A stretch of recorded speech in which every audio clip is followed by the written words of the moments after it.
Power alone doesn't make someone dangerous. It's the combination of power and intellect that creates a true threat, and no one embodies that more than Dr. Doom. He isn't just a man of science, he's a master of sorcery, a ruler with an unshakable belief in his superiority. He thinks of himself as untouchable, and maybe in his world, he is. But in mine, I've dealt with men who thought they were invincible. I've brought them down before, and if Doom ever steps into my territory, I'll bring him down too. Step 1 is extremely important: know your enemy. Doom prides himself on being unpredictable, but arrogance breeds mistakes. The first move would be to infiltrate Latveria, his home, his fortress. Using the stealth tech in the Batwing, upgraded with Wayne Tech cloaking devices, I could slip past his defenses undetected. The Bat computer would track his every movement, scanning his castle, uncovering his weaknesses. I've spent years perfecting the art of gathering intelligence. There won't be a single detail left out when I make my move. Doom's armor, his machinist theory formidable. But no machine is invulnerable. His technology can be neutralized. I would plant a series of EMP disruptors, small enough to go unnoticed but powerful enough to cripple his entire network. Once triggered, his armor would shut down, his defenses offline. Lucius Fox has been working on some new models, and they'll be perfect for this mission. Timing is critical. Strike too soon, and Doom will recover. Strike too late, and the opportunity disappears.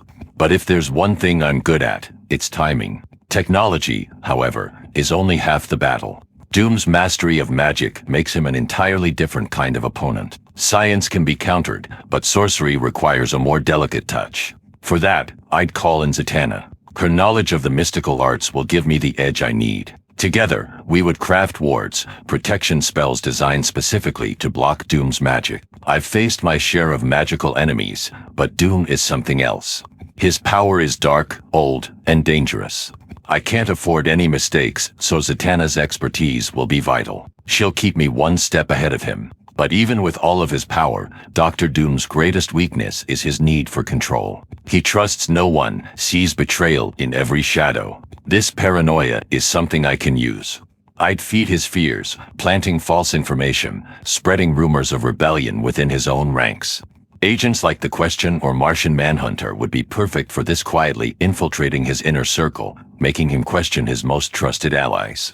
Doom thrives on control, but when he starts to feel it slip through his fingers, he'll panic. He'll waste time hunting imaginary threats while I prepare for the final strike. In the event that Doom proves more resilient than anticipated, I'm not foolish enough to go in alone. The Justice League will be on standby, ready to step in if needed. Superman, Wonder Woman, Green Lantern TV faced gods before, and together, they can hold Doom long enough for me to execute my last resort. But this plan is about more than just surviving Doom. I'm not here to escape him. I'm here to neutralize him. That's where the containment chamber comes in. It's not just a prison, it's a fortress within a fortress, built specifically for him. Nth metal from Thanagar combined with Kryptonian technology I've borrowed from Superman's Fortress of Solitude will create a barrier Doom can't break. Neither his magic nor his machines will help him once he's inside. Isolation is the one thing Doom fears most. Take away his audience, take away his control, and he becomes just another man. It's the perfect trap, one I've designed to hold him indefinitely. But capturing Doom is only half the battle. World needs stability. Without Doom, the country could spiral into chaos, and that would create more problems than it solves. That's why I'd work with the United Nations to ensure a smooth transition of power. I have contacts in place, political figures who can step in and manage the fallout. The last thing I need is for Doom's defeat to lead to a power vacuum that puts more innocent lives at risk. I won't let that happen. Dr. Doom is no ordinary villain. He's not motivated by greed or revenge. In his mind, he's the hero of his story, the ruler who can never be wrong. That's why he's so dangerous, and that's why I have to be ready. He's a man who always believes he's in control, but no one can control everything, not even Doom. I've faced foes who thought they were beyond defeat. I've looked gods in the eye and watched them fall. Doom may believe he's unstoppable, but I know better. He's just another man with a fatal flaw, and when the time comes, I'll be there, waiting, ready. I am vengeance. I am the night. I am Batman!